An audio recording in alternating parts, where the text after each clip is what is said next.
In the quiet corridors of Millbrook Women's Correctional Facility, where security cameras captured every movement and protocol dictated every breath, one man's conscience would shatter the carefully constructed walls of a system built on secrets.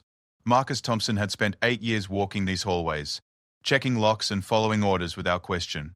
He believed in the badge he wore, the uniform that represented justice, and the oath he had taken to protect and serve. But on a cold Tuesday morning in November, as autumn leaves danced outside the barred windows, Marcus would discover something so shocking, so fundamentally wrong, that it would force him to choose between his career and his humanity. Catherine Williams, inmate number 47829, had no idea that her life hung in the balance of one man's moral awakening. She didn't know that the guard who nodded politely during his rounds was about to become her unlikely savior. She couldn't have imagined that the very system designed to rehabilitate her was harboring a darkness so profound that it would take incredible courage to expose it. What Marcus uncovered wasn't just a breach of protocol or a simple violation of rules. It was a web of corruption, abuse, and cover-ups that reached into the highest levels of the facility's administration. The revelation would test every principle he held dear, challenge his understanding of right and wrong, and ultimately force him to make a decision that would change both their lives forever. This is the story of how one guard's moment of moral clarity became a beacon of hope in a place where hope was systematically extinguished. It's about the power of one person's decision to speak truth to power, even when that truth could destroy everything they've worked for. Most importantly, it's about how sometimes the most unlikely heroes emerge from the shadows of institutions we trust, carrying secrets that demand to be told, no matter the cost. The morning shift at Millbrook Women's Correctional Facility began like any other for Marcus Thompson. The familiar weight of his keys jangled against his hip as he walked through the security checkpoint, nodding to Officer Davis, who was finishing up his night rounds. The November air was crisp, and through the reinforced windows, Marcus could see the sun barely beginning to rise over the concrete walls that surrounded the facility. He had been making this same journey for 8 years, 5 days a week, and the routine had become as natural as breathing. Marcus was 34 years old, married to his high school sweetheart Sarah, and father to twin daughters who had just turned 7. He took pride in his work, believing that his role as a correctional officer made a real difference in society. He wasn't one of those guards who saw inmates as animals or treated them with unnecessary cruelty. Instead, Marcus approached his job with a sense of purpose, understanding that many of the women in his care had made mistakes but deserved to be treated with basic human dignity while paying their debt to society. The facility housed approximately 800 women, ranging from those serving short sentences for minor offenses to lifers who would never see the outside world again. Marcus had been assigned to C Block for the past 3 years, a section that housed medium-security inmates who were generally well-behaved and working toward rehabilitation. He knew most of their names, their stories, and had developed a professional but respectful relationship with many of them. Catherine Williams was one of the inmates Marcus had come to know well. She was serving a 7-year sentence for embezzlement, having stolen money from the non-profit organization where she had worked as an accountant. Catherine was 31 years old, well-educated, and had no prior criminal record. She had made a terrible mistake during a difficult period in her life when her mother was dying of cancer, and medical bills were overwhelming her family's finances. The desperation had led to poor choices, and now she was paying the price. What set Catherine apart from many other inmates was her genuine remorse and her determination to make the most of her time behind bars. She had earned her GED while incarcerated, despite already having a college degree, and had been working in the prison library for 2 years. She tutored other inmates in basic math and reading skills, and had become something of a leader among the women in C Block. Marcus respected her quiet dignity and the way she carried herself despite the circumstances. On this particular Tuesday morning, Marcus began his rounds as usual, checking each cell and common area to ensure everything was secure. The inmates were preparing for breakfast, and the familiar sounds of daily prison life filled the corridors.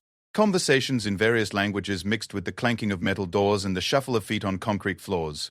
It was a symphony Marcus had heard thousands of times before. As he made his way through the block, Marcus noticed that Catherine seemed unusually quiet during breakfast. She sat alone at her usual table, picking at her food rather than eating with her typical appetite. Her normally bright eyes appeared tired, and there was a tension in her shoulders that Marcus had learned to recognize as a sign of stress or worry among the inmates. He made a mental note to check on her later if the opportunity arose. The morning passed without incident until around 10 o'clock, when Marcus was conducting his routine inspection of the library where Catherine worked. The library was Catherine's domain, and she took great pride in keeping it organized and welcoming for the other inmates who came to read, study, or use the limited computer access for educational purposes. As Marcus entered the room, he found Catherine shelving books, but her movements seemed mechanical and distracted. "Everything all right, Williams?" Marcus asked, using the formal address required by prison protocol, though his tone was genuinely concerned. Catherine looked up, and Marcus could see fear in her eyes, though she quickly tried to mask it. "Yes, Officer Thompson. Everything's fine." But Marcus had been doing this job long enough to recognize when someone was lying. The subtle tremor in her voice, the way she avoided direct eye contact, and the tension in her posture all signaled that something was very wrong. However, he also understood that inmates often dealt with internal conflicts and interpersonal issues that they preferred to handle themselves, so he didn't press the matter immediately. As the day progressed, Marcus couldn't shake the feeling that something significant was troubling Catherine. During lunch, he observed her from a distance and noticed that she barely touched her food again. Other inmates who typically sat with her seemed to be giving her space, which suggested that whatever was bothering her was serious enough that word had spread through the informal communication network that existed among the prisoners. The afternoon brought Marcus to the administrative wing of the facility for a routine meeting with his supervisor, Captain Rodriguez. These weekly check-ins were standard procedure, designed to discuss any issues, concerns, or observations from the previous week. Marcus had always found Captain Rodriguez to be fair and professional. Though somewhat distant, the captain had been at the facility for over 15 years, and had worked his way up through the ranks. As Marcus sat in the captain's office, reviewing incident reports and discussing staffing schedules, he couldn't help but bring up his concerns about Catherine Williams. "Captain, I've noticed that Williams seems unusually distressed today. She's been quiet, not eating much, and seems scared about something. I was wondering if there had been any incidents involving her that I should know about." Captain Rodriguez looked up from his paperwork, and for just a moment Marcus thought he saw something flicker across the captain's face. It was subtle, but it looked almost like anxiety or concern, though it was quickly replaced by his usual professional demeanor. "Williams? No, nothing that I'm aware of." "You know how it is, Thompson. These women go through emotional cycles, relationship drama, family issues on the outside. It's probably nothing serious. Just keep an eye on her, and let me know if her behavior becomes disruptive." Marcus nodded, accepting the explanation, but something about the captain's response felt off. It was too quick, too dismissive, and it didn't match the captain's usual thoroughness when it came to inmate welfare. Still, Marcus respected the chain of command and trusted that his supervisor would know about any significant issues affecting the inmates under their care. The rest of the afternoon passed quietly, but Marcus found himself paying closer attention to Catherine whenever their paths crossed. During the evening recreational period, when inmates were allowed to gather in common areas to watch television, play games, or socialize, Catherine sat alone in a corner of the day room, staring out a window at the darkening sky. Her isolation was unusual, as she typically engaged with other inmates during these periods, often helping them with correspondence or discussing books from the library. As Marcus conducted his final rounds of the shift, he made a point of walking through the library one more time. Catherine was there, as he had expected, but instead of organizing books or preparing materials for the next day, she was sitting at one of the small desks with her head in her hands. The sight struck Marcus as deeply troubling, and he made a decision that would later prove to be the catalyst for everything that followed. "Williams," he said softly, stepping into the library and closing the door behind him, "I need you to be straight with me. Something is wrong, and I can see it's eating at you. If you're in some kind of danger, I need to know about it." Catherine looked up, and Marcus was shocked to see tears in her eyes. In all the time he had known her, he had never seen Catherine cry. She was one of the strongest, most composed inmates in the facility, and seeing her in such obvious distress was deeply unsettling. "Officer Thompson," she began, her voice barely above a whisper, "if I tell you something, can you promise me you'll listen with an open mind? Can you promise me you won't dismiss it just because of who I am and where we are?" The earnestness in her voice and the desperation in her eyes made Marcus's stomach clench with foreboding. "Williams, if you're reporting something serious, you know I have to follow proper channels. But I promise you I'll listen, and I'll take whatever you tell me seriously." Catherine took a deep breath, and Marcus could see her gathering courage for what she was about to say. "Officer Thompson, there are things happening in this facility that you don't know about. Things that are wrong, illegal, and dangerous. I've been trying to decide whether to speak up because I know what it could cost me, but I can't stay silent anymore." Marcus felt a chill run down his spine. "What kind of things, Williams?" There's a group of guards and administrative staff who are running something here that goes way beyond just corruption or breaking rules. They're hurting people, Officer Thompson. They're systematically abusing inmates, and they're being protected by people high up in the administration. I have evidence, but I'm terrified of what will happen to me if I report it through normal channels. The weight of Catherine's words settled over Marcus like a heavy blanket.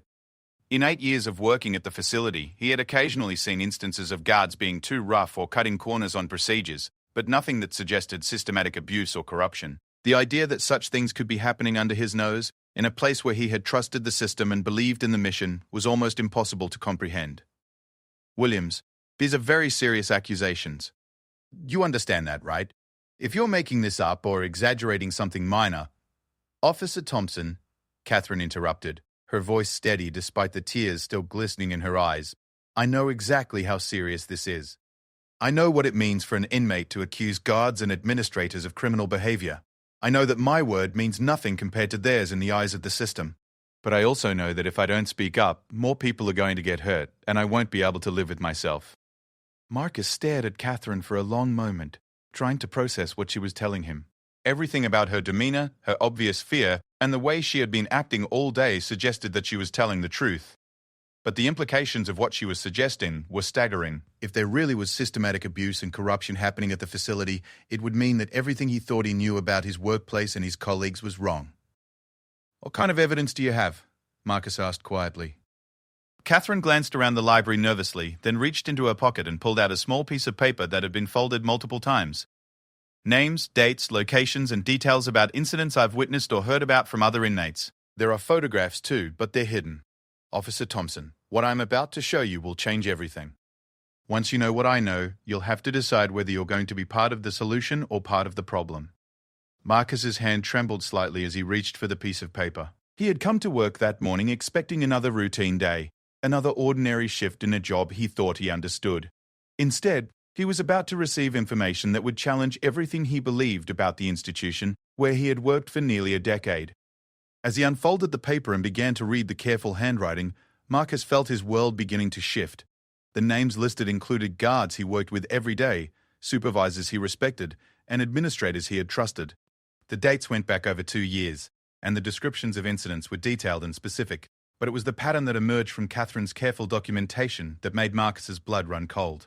The evidence suggested a coordinated effort by certain staff members to identify vulnerable inmates who could be exploited, abused, or silenced. The corruption wasn't random or opportunistic, it was systematic and organized. Reading Catherine's notes was like discovering that the building he thought he knew had secret rooms and hidden passages filled with horrors he never could have imagined. Williams, Marcus said, his voice hoarse with shock, how long have you known about this? I've suspected something was wrong for about a year, but I only started documenting everything 6 months ago when I realized how big this was.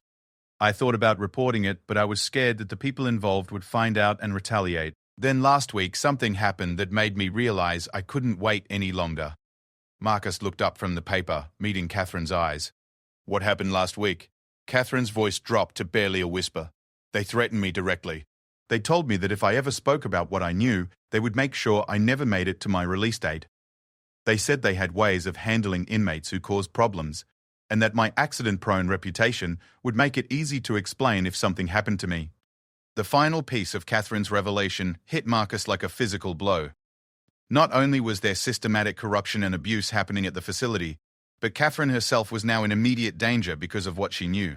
The responsibility that she was placing on his shoulders was enormous, and Marcus realized that his next decisions would determine not just Catherine's fate, but potentially the fate of many other inmates who were being victimized by the very people sworn to protect them. As Marcus sat in the quiet library, holding evidence of crimes he never would have believed possible, he understood that his life had just changed irrevocably. The comfortable certainty of his daily routine, his faith in the system he served, and his assumption that justice and fairness prevailed in his workplace had all been shattered in the span of a few minutes. Now he had to decide what kind of man he really was, and whether he had the courage to do what was right, even if it meant risking everything he had worked for. Marcus Thompson drove home that evening in complete silence, his mind racing with the implications of what Catherine Williams had revealed to him.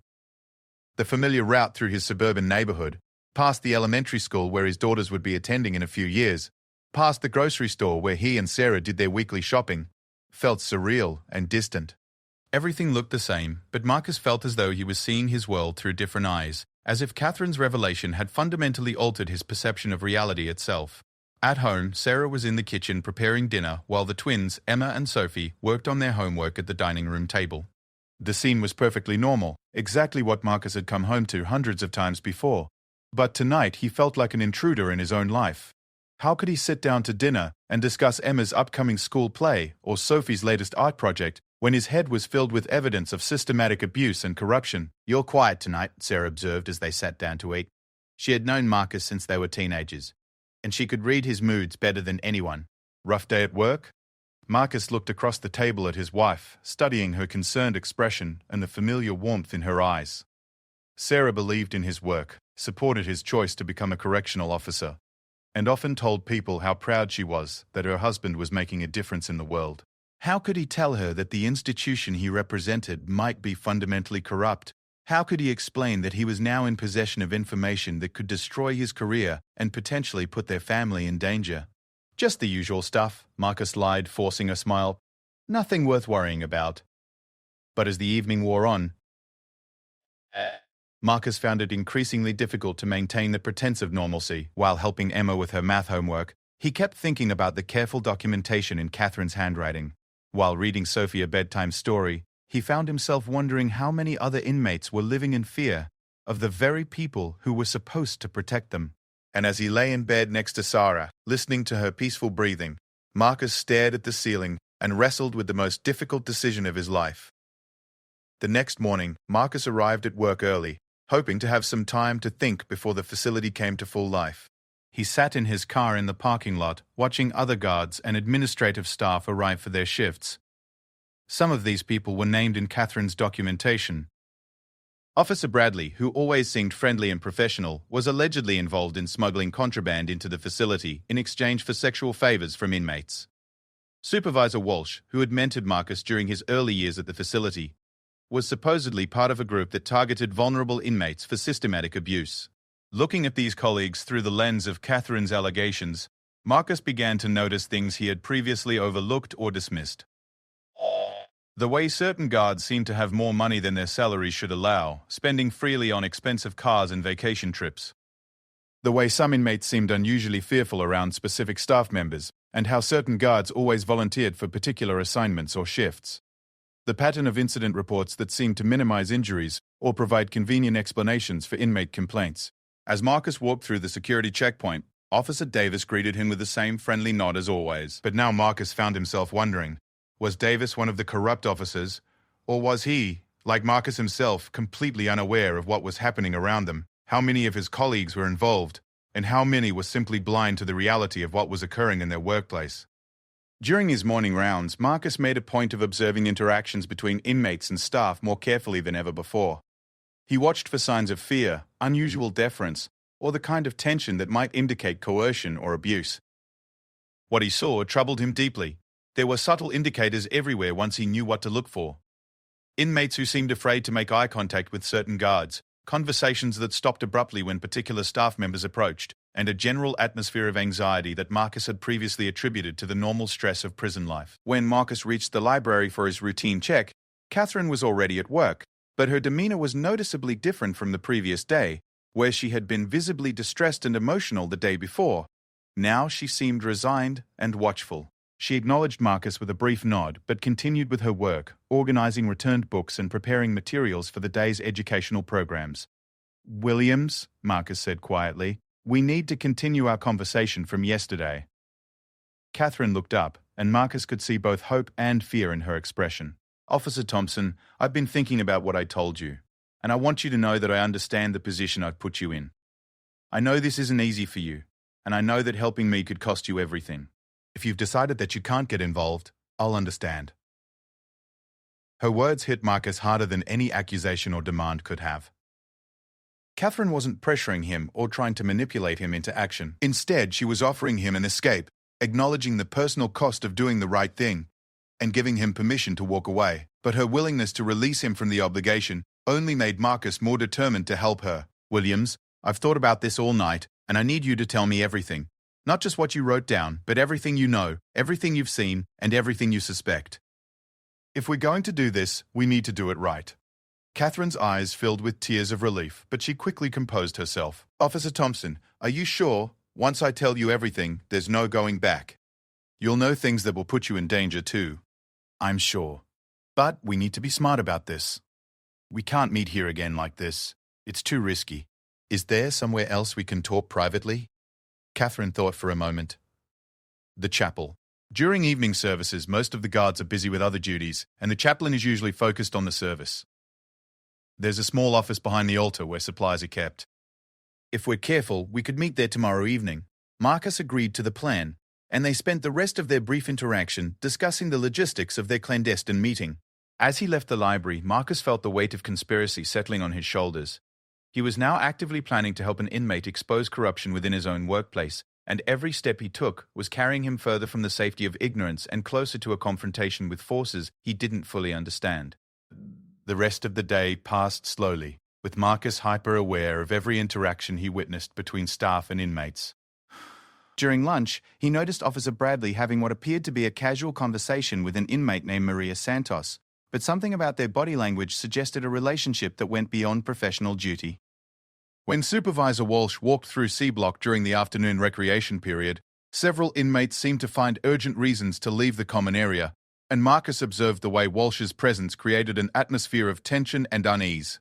That evening, Marcus found himself lying to Sarah again, telling her that he was going to stop by the hardware store after work to pick up materials for a weekend project around the house. The deception felt toxic in his mouth, but he couldn't see any alternative.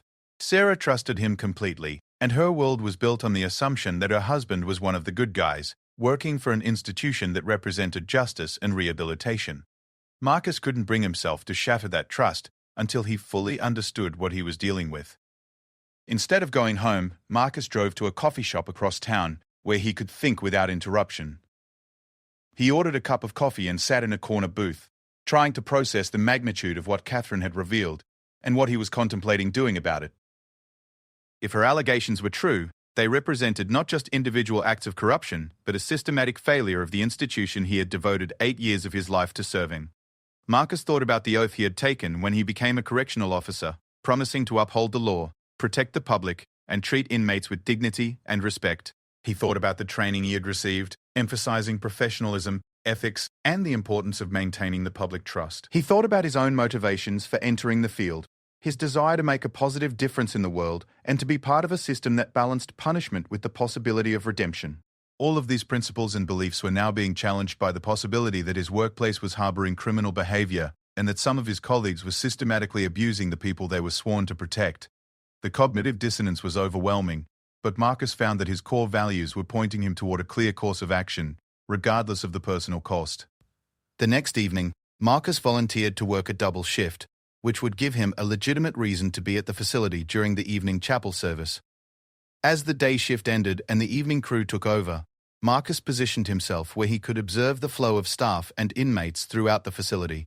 The chapel service began at 7 o'clock, and Marcus waited until he was confident that most of the staff were occupied with their regular duties before making his way to the chapel. The service was already underway when Marcus slipped into the back of the chapel. About 30 inmates were in attendance singing hymns under the leadership of Chaplain Morrison, an elderly man who had been providing spiritual guidance at the facility for over a decade. Marcus had always respected the chaplain's dedication and his genuine care for the inmates' spiritual welfare, but now he found himself wondering how much Chaplain Morrison knew about the corruption that Catherine had described. Marcus waited until the service was well underway before quietly moving toward the small office behind the altar. The space was cramped and filled with religious supplies, folding chairs and boxes of books, but it provided the privacy they needed. Catherine arrived a few minutes later, slipping into the office so quietly that Marcus barely heard her approach. "Officer Thompson," Catherine whispered, "thank you for coming. I know this is dangerous for both of us." Marcus nodded, pulling out a small notebook he had brought to document whatever Catherine was about to reveal. "Williams, I need you to start from the beginning. Tell me how you first became aware that something was wrong, and then walk me through everything you've learned since then." Catherine took a deep breath and began to speak in a voice so quiet that Marcus had to strain to hear her. Her story unfolded like a nightmare, revealing a level of systematic corruption and abuse that was far worse than anything Marcus had imagined. According to Catherine, a group of approximately 12 staff members, including guards, supervisors, and at least one administrator, had created what amounted to a criminal organization within the facility. The group operated by identifying inmates who were particularly vulnerable, those without strong family support on the outside, those serving long sentences who had little hope of early release, those with histories of mental illness or addiction that made their credibility questionable, and those who had been involved in crimes that made them unsympathetic to the general public. These inmates were then subjected to various forms of exploitation and abuse. Some were forced to provide sexual services to guards in exchange for basic necessities or protection from other inmates. Others were used as unpaid labor for personal projects, working on cars, home repairs, or landscaping for staff members' private benefit. Still others were subjected to physical and psychological abuse as a form of entertainment or as punishment for minor infractions that would never appear in official reports. The corruption extended beyond direct abuse of inmates. Catherine described a sophisticated smuggling operation that brought drugs, alcohol, and other contraband into the facility, with profits shared among the corrupt staff members. She detailed how incident reports were falsified to cover up injuries caused by abuse, how disciplinary hearings were manipulated to silence inmates who might speak out, and how the threat of extended sentences or transfer to more dangerous facilities was used to ensure compliance and silence. As Catherine continued her account, Marcus found himself taking notes as quickly as he could, while simultaneously struggling to process the enormity of what she was describing. The level of organization and coordination required for such extensive corruption suggested that it had been going on for years and that it extended far higher into the facility's administration than Marcus had initially suspected. "Williams," Marcus interrupted at one point, "you mentioned that you have photographs. Where are they, and what do they show?" Catherine's expression became even more serious. "The photographs are hidden in the library, behind some books that never get checked out. They show bruises and injuries on inmates that don't match the explanations in the incident reports. They show guards engaging in obviously inappropriate behavior with inmates, and they show evidence of the contraband operation, including drugs and money changing hands." Marcus realized that Catherine had been conducting her own investigation for months, systematically documenting evidence and building a case that could potentially bring down the entire corrupt network. Her intelligence, attention to detail, and courage were remarkable, but Marcus also understood that her very thoroughness had put her in extreme danger. "How many other inmates know about this?" Marcus asked. "More than you might think, but most are too scared to do anything about it. Some have been directly victimized, others have witnessed things, and a few have tried to report incidents through proper channels only to face retaliation. There's a culture of fear that keeps people silent, Officer Thompson. The corrupt staff members have made it very clear that inmates who cause problems will face consequences that could include anything from extended sentences to mysterious accidents." As their clandestine meeting continued, Marcus began to understand that Catherine's decision to approach him had been carefully considered. She had observed his behavior toward inmates, noted his professionalism and integrity, and concluded that he was one of the few staff members who might be willing to take action against the corruption. Her assessment of his character was both flattering and terrifying, because it meant that she was placing not just her own life, but the lives of other victimized inmates in his hands. The chapel service ended, and they could hear inmates and staff moving through the corridors as people returned to their evening routines.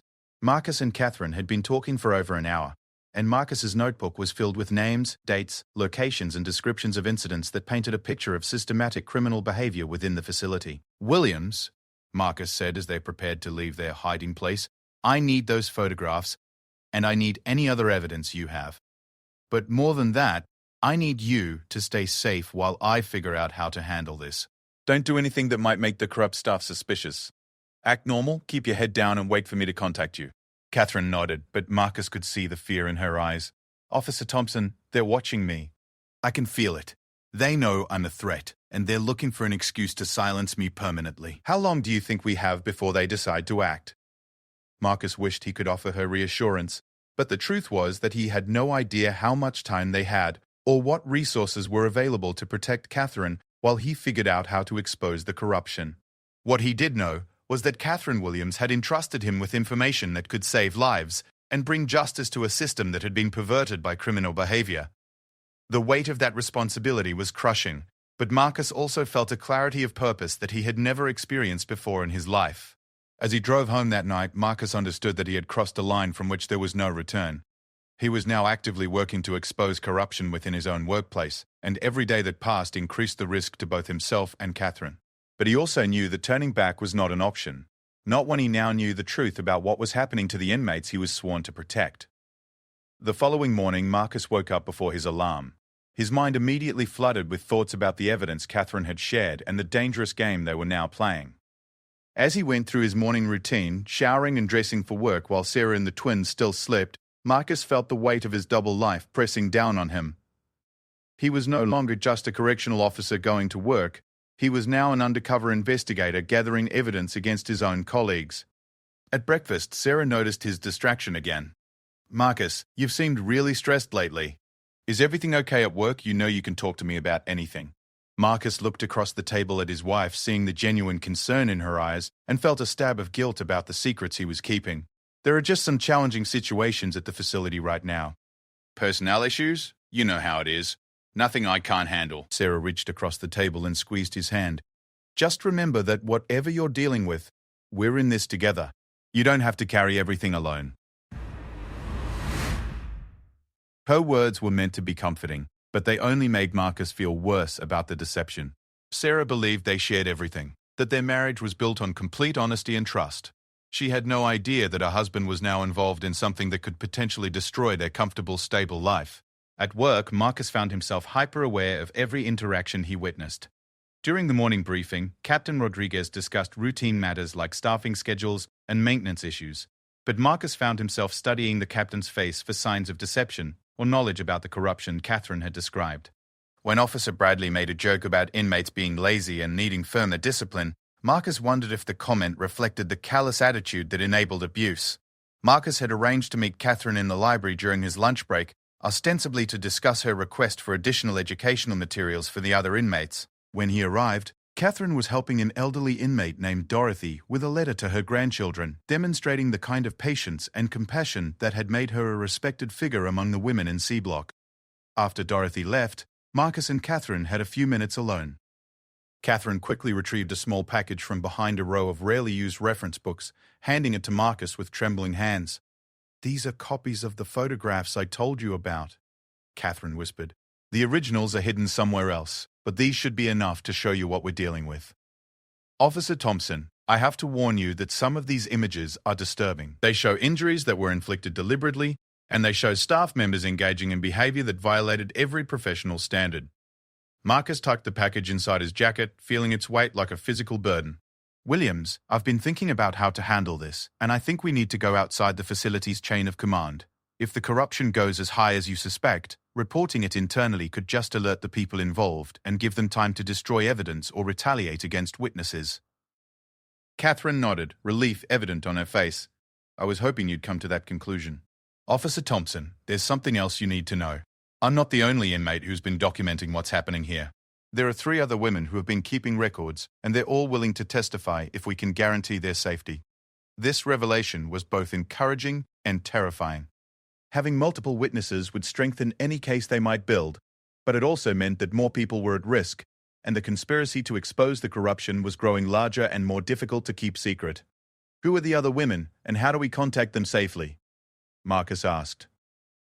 Catherine provided him with the names and cell numbers of 3 inmates: Maria Santos, the woman Marcus had noticed talking to Officer Bradley, Jennifer Walsh, a soft-spoken woman serving time for drug-related charges, and Angela Davis, a lifer who had been at the facility longer than almost any other inmate. "Each of them is different pieces of the puzzle," Catherine explained.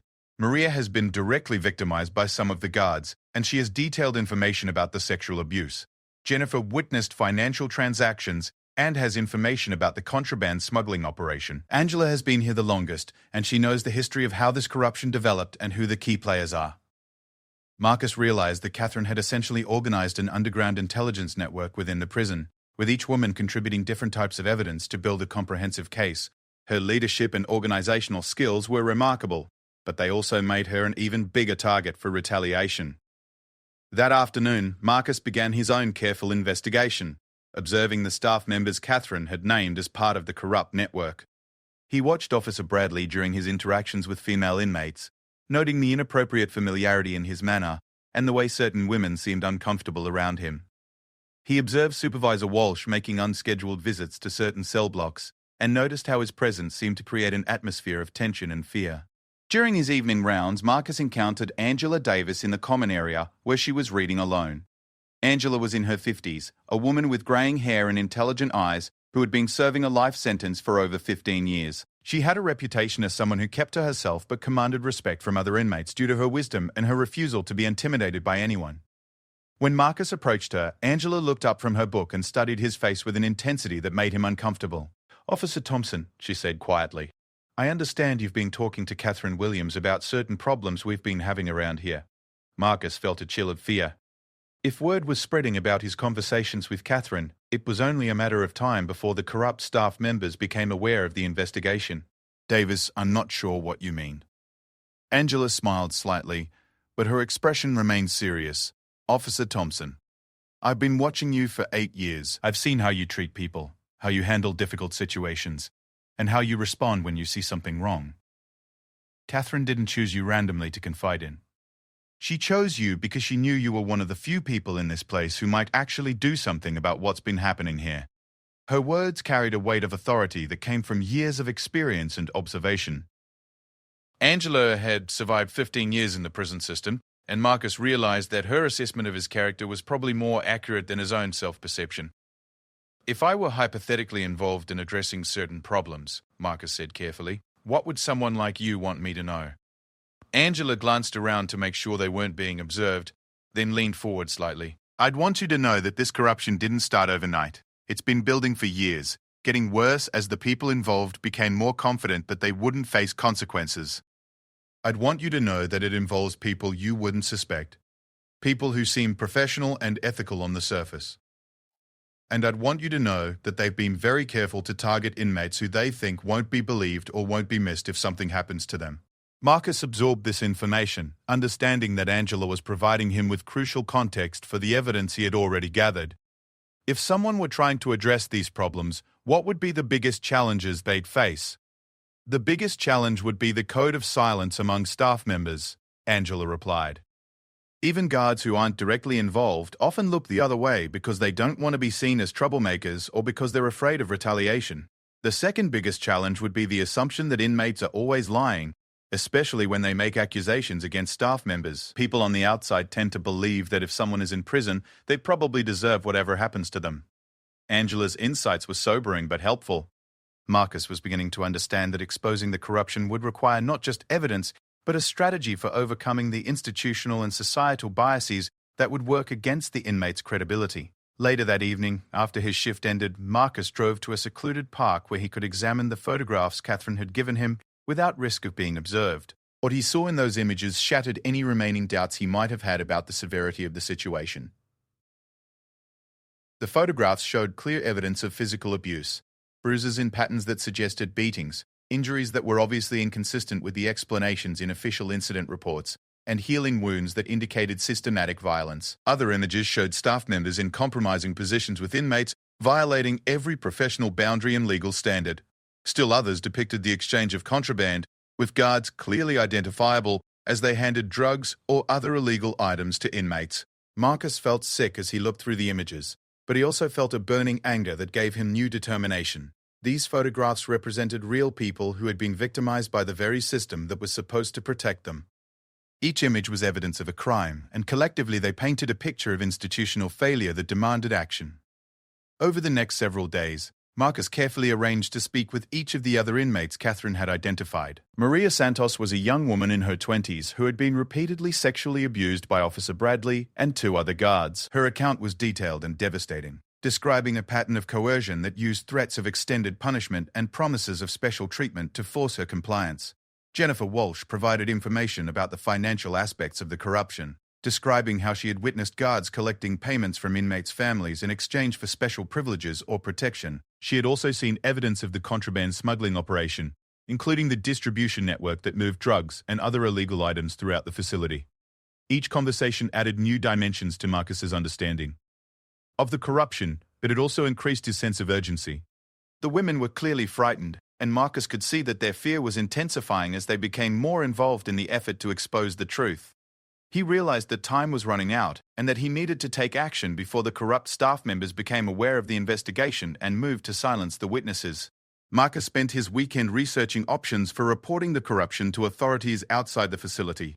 He learned about federal agencies that investigated civil rights violations in correctional facilities state oversight bodies that monitored prison conditions, and advocacy organizations that worked to protect inmates' rights. He also researched legal protections for whistleblowers and tried to understand what kind of evidence would be required to trigger a serious investigation. The more Marcus learned about the reporting process, the more he realized how complex and dangerous it would be. The federal investigation process could take months or years, during which time the inmates who were providing evidence would remain vulnerable to retaliation. State oversight agencies often had limited authority and resources, and advocacy organizations, while well-intentioned, might not have the power to provide immediate protection for witnesses. On Monday morning, Marcus arrived at work with a plan, but also with the knowledge that whatever he did next would fundamentally change his life. He had spent the weekend thinking about his family, his career, and his values, trying to weigh the personal cost of taking action against the moral imperative to protect people who were being systematically abused. As he walked through the security checkpoint and began his morning rounds, Marcus noticed that the atmosphere in the facility seemed different. There was a tension in the air that hadn't been there the week before, and several inmates seemed more nervous than usual. When he reached the library, Catherine was waiting for him, with obvious anxiety written across her face. "Officer Thompson," she whispered as soon as they were alone. "Something's wrong. Word is spreading that there might be an investigation, or that someone is asking questions. Some of the guards who are involved in the corruption have been acting differently, more suspicious, more aggressive. I think they know that someone is gathering evidence against them." Marcus felt his heart rate increase as he absorbed this information. If the corrupt staff members were becoming suspicious, it meant that the window for taking action was closing rapidly. Any delay could result in the destruction of evidence, intimidation of witnesses, or worse. "Williams, we need to accelerate our timeline. I can't wait any longer to report what we've discovered, but I need you to understand that once I make that report, everything is going to change. There will be investigations, interviews, and probably a lot of chaos. Are you and the other women prepared for that?" Catherine nodded, but Marcus could see the fear in her eyes. "Officer Thompson, we're as prepared as we can be, but I have to ask you something directly. Once you make this report, will you be able to protect us? Because if the people involved realize that we're the ones who provided evidence, they're going to try to silence us permanently." Her question cut to the heart of Marcus's deepest fear. He was about to trigger a process that could put the inmates who had trusted him in mortal danger, and he wasn't sure he had the power to protect them from retaliation. But he also knew that doing nothing was no longer an option. Not when he now had clear evidence of ongoing crimes and systematic abuse. "Williams, I can't guarantee your safety, but I can promise you that I'm going to do everything in my power to make sure this corruption is exposed and stopped. The alternative is to let it continue, and that's not acceptable." Catherine reached out and touched his arm briefly, a gesture of gratitude and trust that made Marcus's chest tighten with emotion. "Officer Thompson, whatever happens next, I want you to know that you've already done more for us than anyone else has been willing to do. Just the fact that you believed us and took us seriously means everything." As Marcus left the library that morning, he knew that he was about to make the most important phone call of his life. He had evidence of systematic corruption and abuse. He had witnesses willing to testify, and he had a moral obligation that overrode every personal consideration.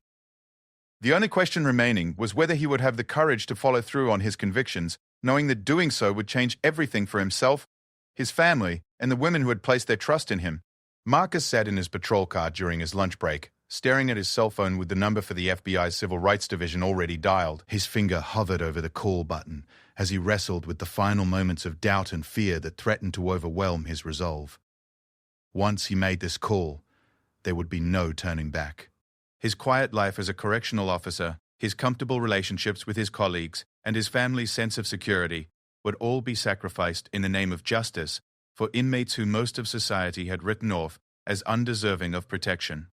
Taking a deep breath, Marcus pressed the call button and listened as the phone rang. When a federal agent answered, Marcus felt his mouth go dry, but he forced himself to speak clearly and calmly. "My name is Marcus Thompson, and I'm a correctional officer at Millbrook Women's Correctional Facility. I need to report systematic corruption and abuse involving multiple staff members and administrators. I have photographic evidence, witness testimony, and detailed documentation of criminal activity that has been ongoing for several years." The agent on the other end of the line, Special Agent Patricia Chen, listened carefully as Marcus provided a preliminary overview of what he had discovered. Her questions were thorough and professional, and Marcus could sense that she was taking his allegations seriously. Agent Chen explained that the FBI would need to conduct a preliminary investigation to verify the credibility of his claims before launching a full inquiry, but she assured Marcus that his report would receive immediate attention. "Officer Thompson," Agent Chen said, "I need to warn you that making these allegations will likely result in significant scrutiny of your own actions and motivations. The people you're accusing will probably try to discredit you personally and professionally. Are you prepared for that level of scrutiny and potential retaliation?" Marcus thought about Catherine Williams and the fear he had seen in her eyes, about Maria Santos and the abuse she had endured, about Angela Davis and her quiet dignity in the face of systematic injustice. "Agent Chen, I'm prepared to face whatever consequences come from doing the right thing. These women deserve protection, and the public deserves to know what's happening in institutions that are supposed to serve justice." Agent Chen arranged to meet with Marcus the following evening at a location away from the facility, where he could provide a detailed statement and turn over the evidence he had collected. As Marcus ended the call, he felt a mixture of relief and terror. The process was now in motion, but he understood that the most dangerous period was just beginning. That afternoon, Marcus noticed that several of the guards Catherine had identified as part of the corrupt network seemed unusually agitated. Officer Bradley was short-tempered with inmates and colleagues alike, snapping at people over minor issues and displaying a level of aggression that was unusual even for him. Supervisor Walsh made multiple unscheduled visits to different cell blocks, as if he was looking for something or someone specific. During his evening rounds, Marcus encountered Catherine in the library, where she was working alone after regular hours. Her face was pale, and her hands were visibly shaking as she organized books on the shelves. "Williams, what's wrong?" Marcus asked, though he suspected he already knew the answer. "Officer Thompson, they know," Catherine whispered, glancing nervously at the door. "I don't know how, but they know that someone has been gathering evidence against them. Officer Bradley confronted me directly today, asking if I'd been talking to anyone about facility operations. When I said no, he told me that it would be very unfortunate if any inmate was foolish enough to make false accusations against dedicated staff members." Marcus felt a chill of fear run down his spine. If the corrupt officers were already threatening Catherine directly, it meant that his window for protecting her was rapidly closing. "Williams, did he threaten you specifically?" He didn't have to be specific. Catherine replied. The message was clear enough. "Officer Thompson, I'm scared. Not just for myself, but for Maria, Jennifer, and Angela too. If they're willing to threaten us openly, what are they planning to do when they think no one is watching?"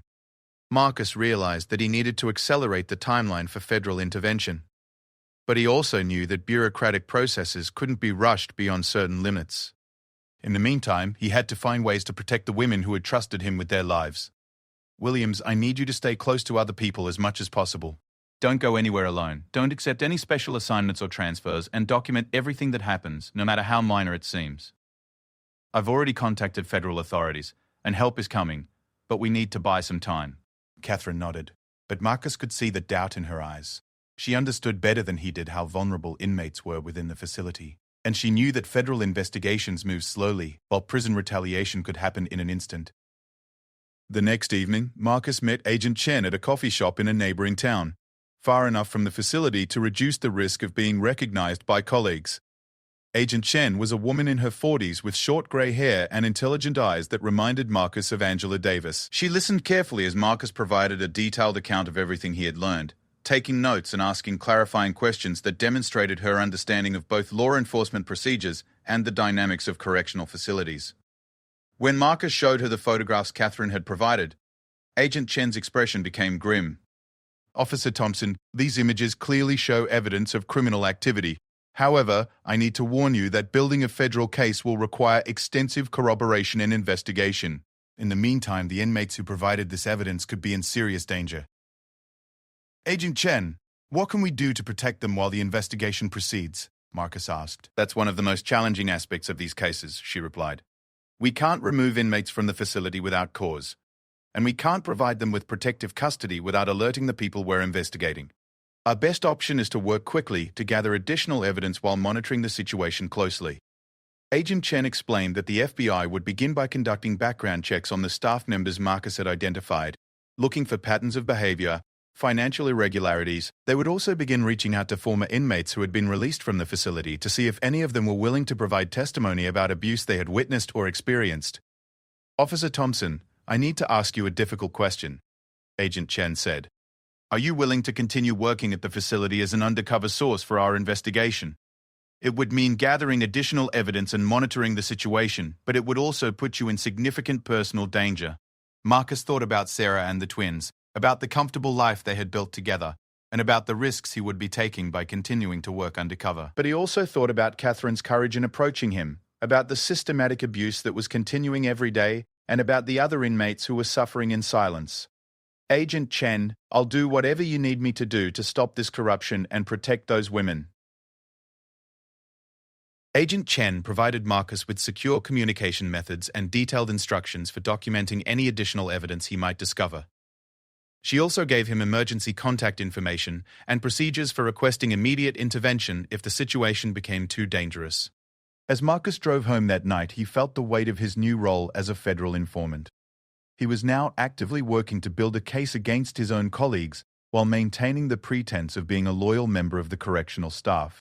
The psychological strain was enormous, but Marcus found strength in knowing that his actions might save lives and bring justice to a corrupt system. Over the next several days, Marcus carefully documented everything he observed at the facility. He noted which staff members seemed nervous or agitated, which inmates appeared more fearful than usual, and any changes in routine or procedure that might indicate efforts to cover up criminal activity. He also maintained regular but discreet contact with Catherine, Maria, Jennifer, and Angela, monitoring their safety while gathering additional details about the corruption they had witnessed. On Thursday morning, Marcus arrived at work to find the facility in a state of heightened tension. Rumors were circulating among both staff and inmates that some kind of investigation might be underway, though no one seemed to have specific information about what was being investigated or by whom. Captain Rodriguez called an unusual all-staff meeting to address the rumors and remind everyone about the importance of maintaining professionalism and following all procedures correctly. During the meeting, Marcus watched the faces of the staff members Catherine had identified as part of the corrupt network. Their expressions ranged from nervous anxiety to barely controlled anger, and Marcus could see that they were deeply concerned about potential exposure of their criminal activities. Officer Bradley kept glancing around the room as if he was trying to identify who might be responsible for triggering an investigation. After the meeting, Marcus was approached by Supervisor Walsh, who had been one of his mentors during his early years at the facility. Walsh's friendly demeanor couldn't hide the suspicious look in his eyes as he spoke. "Thompson, you've been working here a long time, and you know how important it is for staff members to stick together," Walsh said. "Sometimes inmates try to cause trouble by making false accusations, and it's crucial that we don't give credibility to their lies. I hope you understand what I'm saying." Marcus felt sick as he realized that Walsh was essentially trying to recruit him into the conspiracy of silence that protected the corrupt staff members. The man who had trained him, who had taught him about professionalism and ethical behavior, was now revealing himself as part of the problem. "Supervisor Walsh, I believe in following proper procedures and treating everyone fairly," Marcus replied carefully. "If there are problems at the facility, I think they should be addressed through appropriate channels." Walsh's expression hardened slightly. "Just remember, Thompson, loyalty goes both ways in this business. People who aren't team players tend to find their careers becoming very difficult."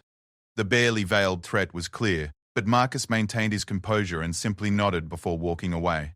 As he continued his rounds, Marcus realized that the corrupt staff members were now actively trying to identify and neutralize any potential whistleblowers. Their suspicions were growing, and it was only a matter of time before they focused their attention on him directly. That evening, Marcus received an urgent text message from Agent Chen using their secure communication protocol. She needed to meet with him immediately to discuss new developments in the investigation. They arranged to meet at a different location, a 24-hour diner in a town 30 miles from the facility. When Marcus arrived at the diner, Agent Chen was waiting in a back booth with a serious expression on her face. "Officer Thompson, we've had some significant developments. Our background checks have revealed that several of the staff members you identified have unexplained income sources and financial irregularities that support your allegations. We've also made contact with 3 former inmates who are willing to testify about abuse they experienced at the facility." This news was encouraging, but Marcus could see that Agent Chen had more to tell him. "What else has happened?" "We've learned through our sources that the corrupt staff members are planning to take action against the inmates who they suspect of providing information." "Our intelligence suggests that they're planning to stage accidents or incidents that would silence potential witnesses permanently." Marcus felt his blood run cold. Agent Chen, how much time do we have? Based on what we've learned, we believe they may act within the next few days. Officer Thompson, we need to move quickly to protect those women, but we also need to be careful not to compromise the investigation. I'm going to recommend that my supervisors authorize an immediate intervention, that process will take time. We may not have. Agent Chen explained that she was working to expedite federal intervention, but bureaucratic procedures and the need for proper authorization meant that immediate protection for the inmates might not be possible through official channels. She looked directly at Marcus as she spoke her next words. Officer Thompson, you may be the only person in a position to protect those women until we can get official help. I can't ask you to take actions that would put you in legal jeopardy. But I need you to understand that their lives may depend on decisions you make in the next few days. As Marcus drove back toward home, his mind raced with the implications of what Agent Chen had told him. The federal investigation was progressing, but not quickly enough to protect Catherine, Maria, Jennifer, and Angela from immediate retaliation. He was now faced with the possibility that he might need to take direct action to save their lives, even if doing so would expose his role as a federal informant and put his own safety at risk. When Marcus arrived home, Sarah was waiting up for him, sitting at the kitchen table with a cup of tea and a worried expression. Marcus, I know you said you couldn't talk about what's happening at work, but I can see that it's eating at you. You've been distracted, stressed, and secretive for weeks now. I'm scared that you're dealing with something dangerous. Marcus looked at his wife, seeing the love and concern in her eyes, and felt the weight of all the secrets he had been carrying. Sarah deserved to know what was happening, not just because she was his partner in life, but because the decisions he was about to make would affect their entire family. Sarah, Marcus said quietly, I need to tell you something, and I need you to listen carefully.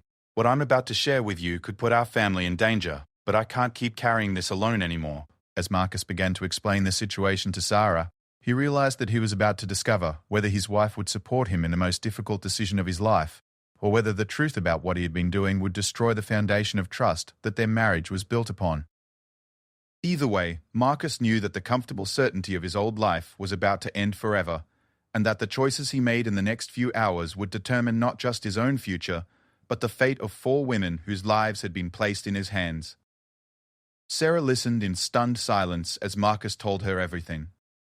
He explained Catherine's initial approach, the evidence of systematic corruption and abuse, his cooperation with the FBI, and the immediate danger that now threatened the women who had trusted him. As he spoke, Sarah's expression shifted from confusion to shock, to a fierce determination that reminded Marcus why he had fallen in love with her in high school. Marcus, Sarah said when he finished, you did the right thing.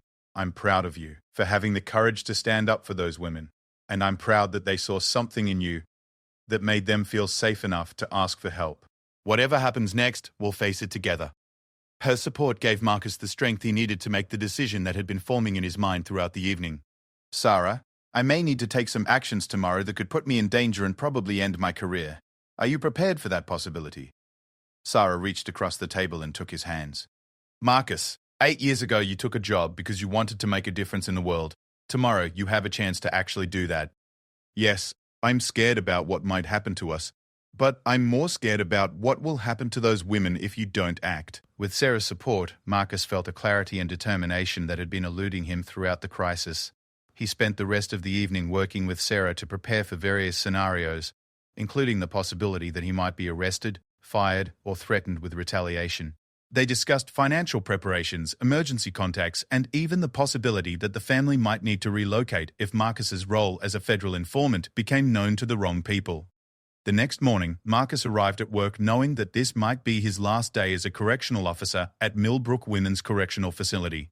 Agent Chen had sent him a message indicating that federal intervention was still at least 48 hours away, which meant that if the corrupt staff members were planning immediate action against the inmate witnesses, Marcus might be the only person in a position to prevent it. During the morning briefing, Marcus noticed that several of the corrupt staff members seemed unusually focused and determined, as if they had made important decisions overnight. Officer Bradley volunteered for overtime duty that would keep him at the facility through the evening hours. Supervisor Walsh announced that he would be conducting surprise inspections of various cell blocks throughout the day. Most ominously, Captain Rodriguez mentioned that there had been reports of increased tension among inmates, and that additional security measures might be necessary to maintain order. Marcus understood that these announcements were actually coded communications among the corrupt staff members, coordinating their plans for dealing with the perceived threat to their criminal operation. The language about maintaining order and additional security measures was likely cover for actions designed to intimidate or harm potential witnesses. During his first set of rounds, Marcus made contact with each of the 4 women who had provided evidence against the corrupt staff. Catherine seemed unusually calm, as if she had accepted whatever fate awaited her. Maria was visibly terrified, jumping at every sound and avoiding eye contact with any staff members. Jennifer appeared to be fighting back panic, and Angela maintained her usual dignified composure while keeping a watchful eye on everything happening around her. "Williams," Marcus said quietly when he found Catherine alone in the library, "I need you to listen carefully. I have reason to believe that some staff members may try to harm you or the other women today. I need you to stay in public areas, avoid being alone anywhere, and if anyone tries to take you somewhere isolated, you need to resist and make noise." Catherine looked at Marcus with a mixture of gratitude and resignation. "Officer Thompson, we all knew this day would come. When we decided to trust you with the truth, we understood that there would probably be consequences. Whatever happens, I want you to know that giving us hope was worth the risk." Her courage in the face of mortal danger was humbling, but it also strengthened Marcus's resolve to protect her and the others. As he continued his rounds, Marcus began positioning himself strategically throughout the facility, making sure he was always within earshot of areas where the women might be vulnerable to approach by corrupt staff members. Around noon, Marcus observed Supervisor Walsh having an intense conversation with Officer Bradley and 2 other guards who had been identified as part of the corrupt network. They were speaking in low voices near the administrative offices, but their body language suggested they were finalizing plans for some kind of coordinated action. When the group broke up, each of the men headed toward different areas of the facility, and Marcus realized that whatever they were planning was about to begin. Marcus quickly sent a coded text message to Agent Chen, alerting her that immediate intervention might be necessary. Then he began moving through the facility, trying to keep track of both the corrupt staff members and the 4 women who were their likely targets.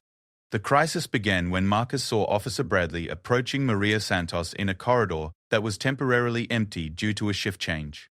Bradley was carrying a disciplinary report and speaking to Maria in a voice that sounded official and routine.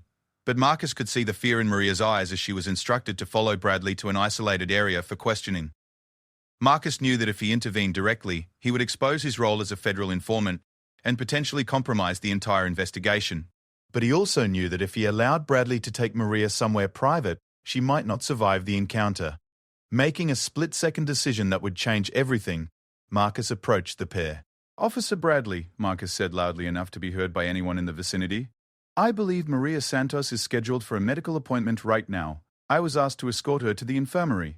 Bradley's face flushed with anger at the interruption, but he couldn't openly object to Marcus's statement without raising suspicions. "Thompson, I wasn't aware of any medical appointment. I need to question Santos about a disciplinary matter. I'm sure that can wait until after her medical needs are addressed," Marcus replied gently but firmly, taking Maria's arm and guiding her away from Bradley. As they walked toward the infirmary, Marcus could feel Bradley's hostile stare burning into his back. Marcus delivered Maria to the infirmary, where he quietly explained to the nurse that Maria needed to remain there for observation due to stress-related symptoms. The nurse, who had seen enough suspicious injuries over the years to understand the subtext of Marcus's request, agreed to keep Maria under medical supervision for the remainder of the shift. As Marcus left the infirmary, he received an urgent text message from Agent Chen, "Federal Marshals en route. ETA 2 hours. Maintain status quo until arrival." 2 hours felt like an eternity when Marcus considered what the corrupt staff members might accomplish in that time, but at least he knew that official help was finally coming. His intervention with Maria Santos had probably exposed his role as an informant, which meant that he was now in danger as well. But Marcus felt a grim satisfaction in knowing that he had prevented at least one tragedy. Over the next hour, Marcus continued his protective surveillance of Catherine, Jennifer, and Angela, using various pretexts to maintain their safety while trying not to alert the corrupt staff members to his activities. He was partially successful, managing to keep the women in public areas and preventing any attempts to isolate them, but he could see that his interventions were creating suspicion and anger among the people he was trying to thwart. The situation came to a head when Supervisor Walsh confronted Marcus directly in a corridor outside the dining hall. Walsh's friendly mentor persona had been completely replaced by barely controlled rage, and Marcus realized that his former supervisor now understood exactly what had been happening.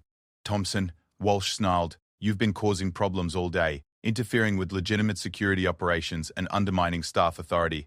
I think it's time we had a serious conversation about your future here. Marcus could see that Walsh was trying to provoke him into a confrontation that would justify disciplinary action, or worse.